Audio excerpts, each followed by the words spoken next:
Story 1, O.J. Simpson. I was 8 years old in 1994.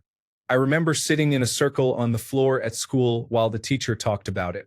Story 2, Oklahoma City bombing. I would have been 9 years old. It is a vague memory, but my mother was watching the news, and I knew it was a significant event. I also remember the image of half the building missing. Story 3, the presidential race between Jimmy Carter and Ronald Reagan. I remember thinking they were in a literal foot race. Story 4, September 11th, South Tower collapsing. Mom held me in her arms. Grandma was by her side. We were all watching television. Story 5, the end of World War II. I was 5 years and 1 month old, and we children grabbed pots and spoons to march around the streets making noise.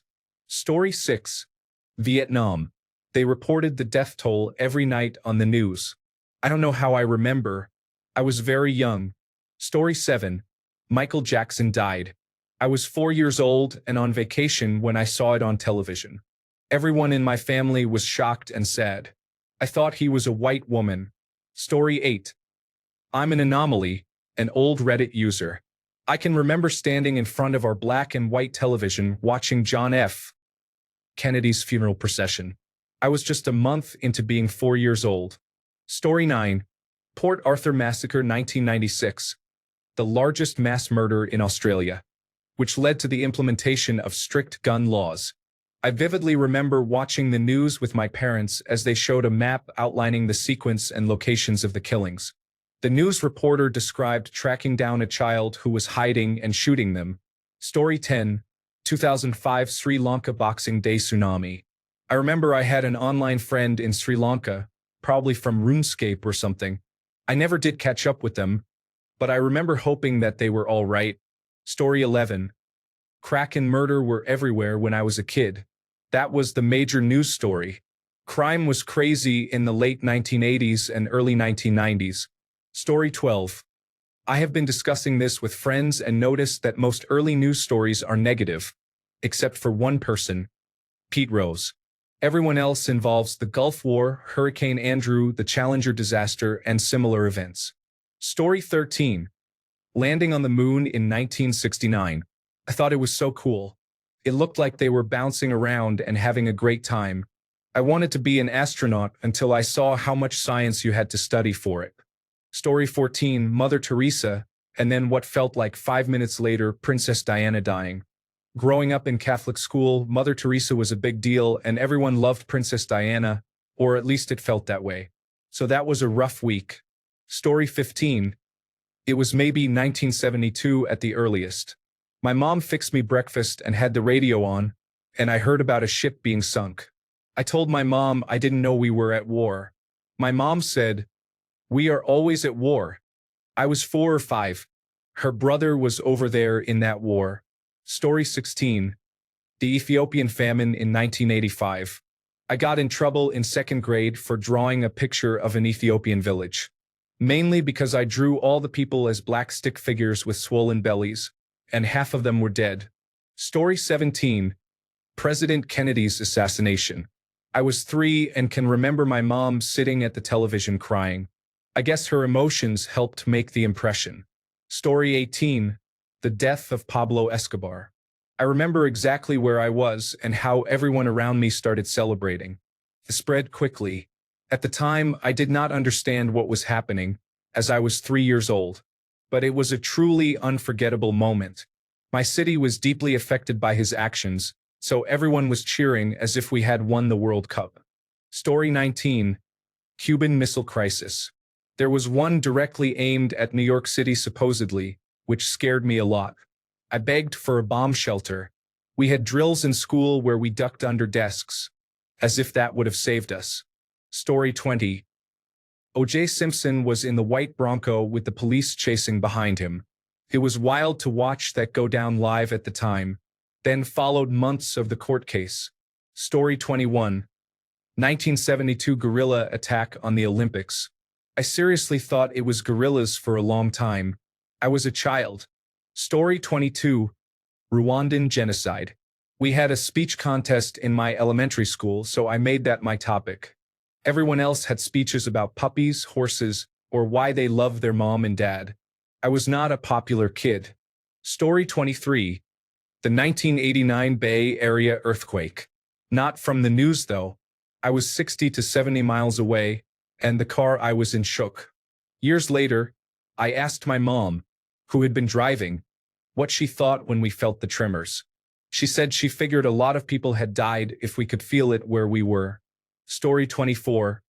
Probably Azaria Chamberlain's disappearance, then the Falklands War every night on the Australian Broadcasting Corporation. Story 25. Jimmy Carter's inauguration, January 1977.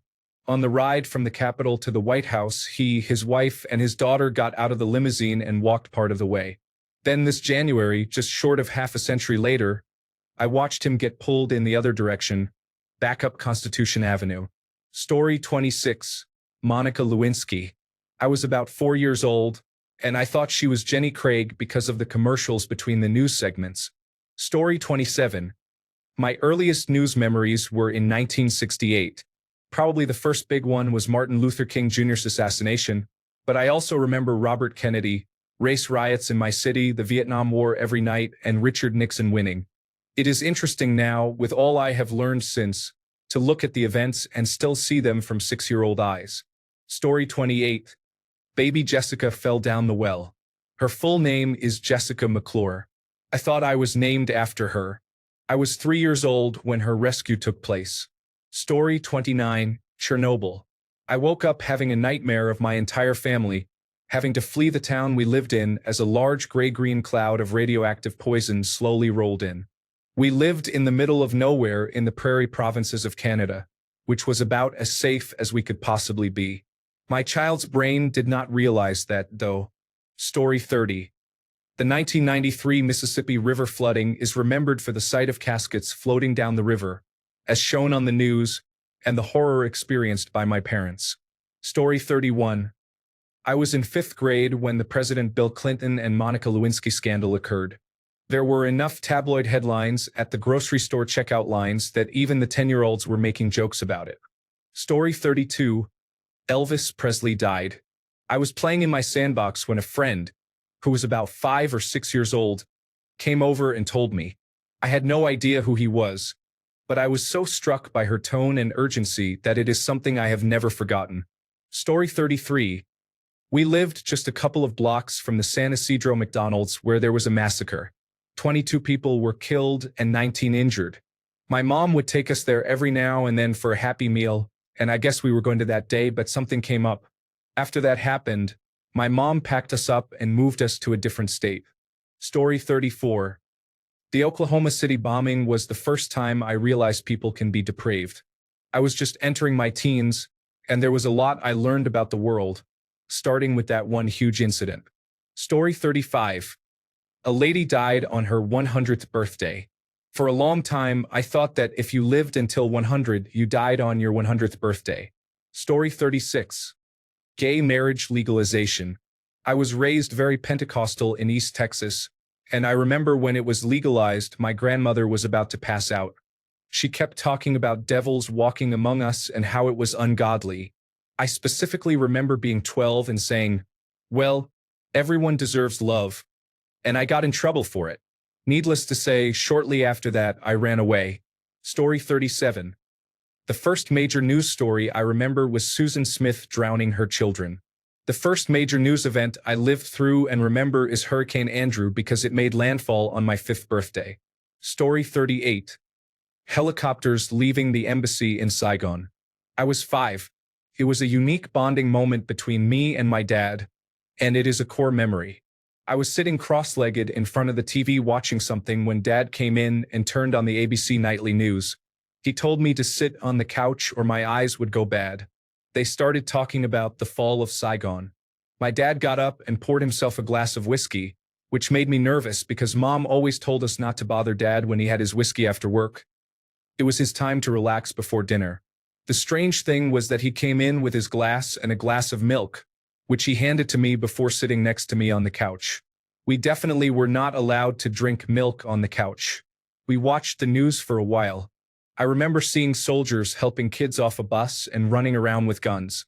After the story ended, we saw that Mom was watching from the kitchen, holding the open whiskey bottle and crying. She said, "Too late for Ray," and Dad took me outside to play catch. Dad and I watched ABC Nightly News together almost every night after dinner for years, sometimes with him drinking whiskey and me drinking milk, Kool-Aid, or later Pepsi. Sometimes we played catch afterward. It is the only memory I have of my Uncle Ray. Story 39. I remember going to a sushi restaurant with my parents in the 1990s. It was around the time when the Bill Clinton and Monica Lewinsky scandal was happening. There was a television in the restaurant, and I specifically remember watching Bill Clinton's famous speech where he said, "I did not have sexual relations with that woman." Story 40. The assassination of Olof Palme, Swedish Prime Minister in 1986, caused my favorite Saturday morning program to be cancelled. Chernobyl happened a month later, and because my dad did not come home at the usual time that day, I thought he had been assassinated. He worked in the nuclear section in Sweden and was held back. We did not know until he called and said he would be home later. When he came home, he and my mother whispered in the kitchen about what had been going on, and I listened behind the door. Story 41. The Chernobyl nuclear power plant disaster and the spread of radioactive material throughout Europe were significant events. In France, where the nuclear industry was extremely powerful, this was downplayed in a peculiar way. Story 42. The first issue that I really took interest in and followed was the acquired immunodeficiency syndrome epidemic. It was scary not knowing what was killing all these people. Story 43. Columbine High School shooting. I was 15 at the time.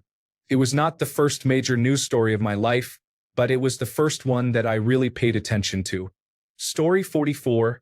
Freddie Mercury's death. My parents are huge fans of Queen. My mom cried so hard she had to sit on the floor next to me in front of the television. Story 45. Challenger Space Shuttle disaster in 1986. I was 6 years old and remember the kindergarten teacher rolling a stand-mounted television into the classroom so we could watch the launch. Quickly turned into a disaster moments after launch, and we watched all of it. We went back to playing and learning our ABCs afterward and did not fully grasp the nature of the tragedy. Story 46. Winston Churchill's funeral delayed the Flintstones. 5-year-old me said, "I wish that Winston Churchill was dead. My parents never let me forget that." Story 47. The San Francisco-Oakland Bay Bridge collapsing in the 1989 earthquake. I will never forget the way it rippled before it snapped. Story 48. I've been a baseball enthusiast since birth. I cannot recall much world news from my childhood, but I can remember many baseball events from the late 1980s and early 1990s. The first major national story was the 1994 strike. As a family of Baltimore Orioles fans, we were deeply affected by the impact it had on Cal Ripken Jr.'s consecutive game streak. Story 49. The first major event I had enough awareness to remember was the year 2000 problem, the United States presidential election of 2000, and the September 11th attacks. I was alive for most of the 1990s, but I do not have distinct memories of many other major events from that decade. Story 50. Oklahoma City bombing. First grade. Then, a few weeks later, a friend died in a freak accident caused by a crumbling chimney. That might be why it sticks. My mom told me God needed a hand with all the little children who perished, not realizing he was a baby himself. Story 51. The death of Leonard Bias. I was 4 years old and lived in Maryland. I remember my parents talking about it and trying to explain the basics of life and death to me in an age-appropriate way. Story 52. In April 1959, David Bruner was executed by electric chair in West Virginia. I was watching television with my grandmother when the show was interrupted by a news bulletin announcing Bruner's death. Story 53. July 16, 1969. First moon landing. I was almost 7 years old and was entranced watching the images on television. But it was only when I saw the looks on my parents' faces that I realized the enormity of this event. They were transfixed, frozen in wonder. Story 54. The crash investigation of Trans World Airlines Flight 800. I vividly remember seeing footage of investigators piecing the wreckage back together. Story 55. The Dale Earnhardt crash happened when I was 5. I distinctly remember my dad saying, "Well, this is a terrible start to the year. Not sure how it could get any worse." Spoiler alert, it did. Story 56. The school bus children and driver in Chowchilla, California, were kidnapped, buried alive, and escaped. Story 57. It was just another summer day. The clouds were drifting by and the sun was shining bright. Then something changed. Felt like a hush came over the whole world. The people stopped on the sidewalks and the cars stopped in the streets. Complete silence. Then, one small step for man, one giant leap for mankind. I will never forget that moment. Story 58. Iran-Contra. My dad watched most of the hearings. The crack HIV/AIDS. I'm from Long Island, and every night was murder, crack, AIDS. Story 59. Do you remember Tan Mom? No lie, that is the oldest news story I remember. Edit. I just looked her up, and she makes music now? Story 60.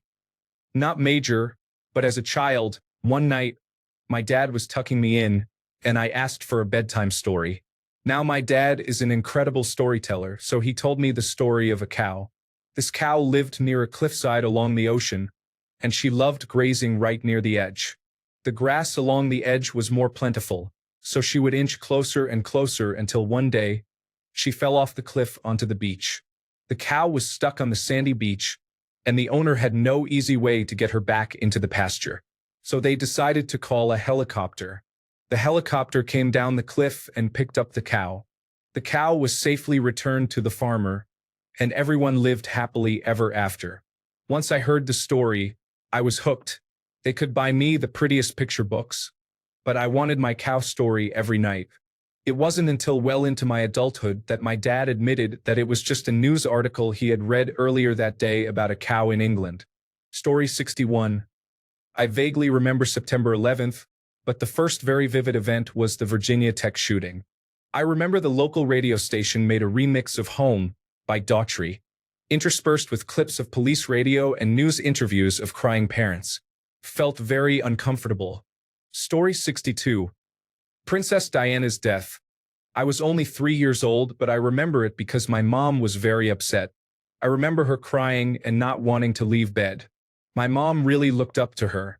I don't recall seeing it on the news, but I knew about it due to my mom's reaction. The first news story I remember seeing with my own eyes was the September 11th attacks. I had just turned 7 at the time. My dad likely watched the news every morning before work and before I went to school, but I vividly remember my parents staring at the screen while I looked and saw the tower in smoke. I specifically remember my dad's reaction. I made some insensitive childlike comment because I didn't understand, and he scolded me and explained that many people had been killed. I remember how sad and scared he looked. Knowing my dad, he saw war on the horizon immediately. I remember my mom's reaction less. This is a good reminder that for children, much depends on their parents' or caregivers' reactions. I don't know if I would have remembered either of these events if my parents hadn't displayed their change of emotions. Story 63. The Vietnam War and the Apollo moon missions are interconnected in my memory from a young age, followed by the Watergate scandal. Story 64. The O.J. Simpson car chase. I remember watching it with my siblings and yelling, "Run, orange juice, run," at the TV. Strong core memory. Story 65. We were just talking about this. Baby Jessica falling down the well. I was a little baby, and I told my mom I could hear her. She was under my floorboards, and I wanted to rescue her. She was rescued, thank God.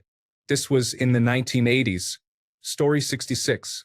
Maybe not the first, but Casey Anthony was the first everyday coverage case I remember. I was around 6 or 7 years old at the time. Maybe it is just because my mom was obsessed with Nancy Grace. Story 67. A local girl a few years older than me disappeared on her way home from school. I was 10. She was 13. She was found a block away from her home in a shed. That was my introduction to child abductions and what men do to little girls. This was 1984. Story 68. The dot-com crash. My parents had invested heavily in technology stocks, and I remember them both being really crestfallen and angry about it. Story 69, George Bush versus Al Gore. I remember someone asking me as a child who I would vote for. I was like, I do not know. Story 70, Hurricane Katrina. My late mother spent the whole week shopping at stores and pharmacies with me for clothing and supplies. She literally cleared out aisles of items like shampoo, toothpaste, and other necessities to send to the people affected.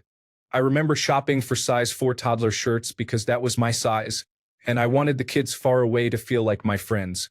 Her donations would have been worth thousands of dollars. I was only 6, so I remember it being fun to swipe my arm across the shelf, dropping merchandise into the cart. Then I wore the receipts like a scarf around my neck on the way out. We wrote many letters, packed them in the shirts, and watched the big men carry our buckets of donations into a truck to be taken to Louisiana. She would cry and hold me tight while counting our blessings that we had a safe home. My mother was an absolute saint and instilled in me the importance of helping with passion whenever I can.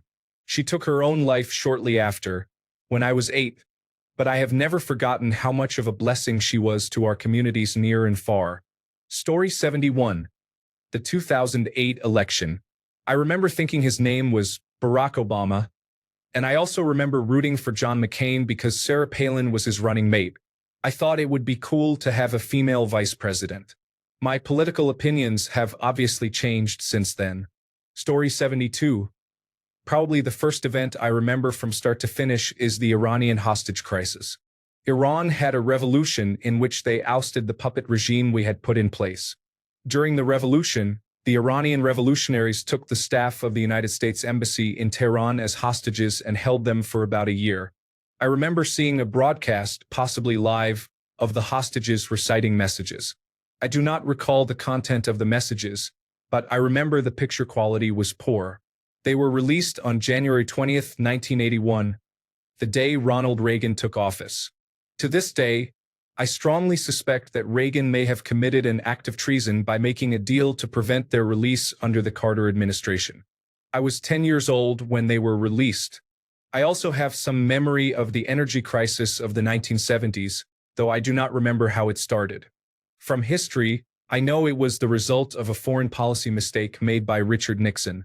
I was born during the Nixon administration but have no memory of him or Gerald Ford. The first president I remember is Jimmy Carter. I also remember the United States beating Canada in hockey at the Lake Placid Winter Olympics. I think that was in 1980. Story 73, Sandy Hook. I grew up in New England and was in elementary school. It only stands out because my parents both picked me up that day, and some of my teachers looked unwell. Story 74, Mount St. Helens eruption. I did not know what was happening. I thought it was snowing outside, but I also knew that did not quite make sense. The news had been on all day, and I knew that was not normal. Plus, all the adults kept standing by the doors and windows looking outside. Story 75, Son of Sam. My older brother and his friends would tell us they saw him in the park outside our apartment building. Story 76, Iran-Contra. I did not understand what was going on, but I remember seeing Oliver North on the news when my dad came home from work, and I had to turn from the Jeffersons to the news. Story 77. I watched a lot of news as a kid. I was a news junkie, so it would be impossible to pinpoint my first news memory. However, I was particularly excited about the opening of Al Capone's vault. What a disappointment. Story 78. September 11th. It was literally my first memory I can recall. I remember it was the only day my mother ever drove me to school. I was in kindergarten and always took the school bus. I live in Alaska, so because we were 4 hours behind, school did not start until around noon. I remember everyone being very quiet and somber about there being no school that morning. Story 79. I remember being unable to sleep and getting up. My parents were watching news about the war, and I was floored because I did not know wars were still a thing. I was probably 5 or 6 years old. I looked it up. It could have been either the Gulf War when I would have been 4 or the Bosnian War when I would have been 6 to 9. So probably the latter. I also remember the Bill Clinton election very well. I was in first grade. Story 80. When I was a kid, the biggest thing I recall was the Slender Man incident. I never watched the news, but the Slender Man incident basically spread by word of mouth to what I assume was most of the United States. I loved the creepy idea of Slender Man as a kid and liked playing games with him in them. However, after that, I was banned from playing anything with the character for fear I too would harm people in his name. Story 81. I definitely remember the O.J. Simpson car chase. I was 5 or 6 years old at the time and wondered why the news focused on a white Bronco driving slowly on the interstate, followed by several police cars. I wondered why the police cars did not fishtail him and stop the chase like in all those episodes of the television show Cops. Story 82. The O.J. Simpson low-speed chase. I was 6 years old, and I remember my parents being glued to the TV. My dad said they were headed this way. We lived about 40 miles north of Los Angeles, and I literally thought they were going to drive down my street. I was terrified. This ironically happened 31 years ago today. Story 83. The hostages at the Olympics. Here is the summary. The most well-known instance of hostages being taken at the Olympics is the Munich massacre during the 1972 Summer Olympics in Munich, West Germany. Members of the Israeli Olympic team were taken hostage by the Palestinian terrorist group Black September. Sadly, 11 athletes, coaches, and judges were murdered by the terrorists during the incident. Story 84. Clinton getting involved in the Oval Office incident. People thought it meant he was a terrible influence on children, which was funny because I was about 9 years old and did not care about the news at all. Neither did my parents, and I only knew about it because the media would not stop talking about it day and night to the point that you could not avoid knowing. The 1990s were a wonderful time. Story 85. Cuban Missile Crisis. I was 10 and confined to bed. I was allowed to watch their small semi-portable television in their bedroom. I thought the world was ending. Story 86. On September 11th, I walked downstairs to my father staring oddly at the television. It was right after the second tower was hit. Story 87. I remember walking downstairs one morning and seeing a magazine, Newsweek, cover picture of the White House, and the banner said something about Watergate. I read the story later and probably only understood half, but I understood that it was a big deal.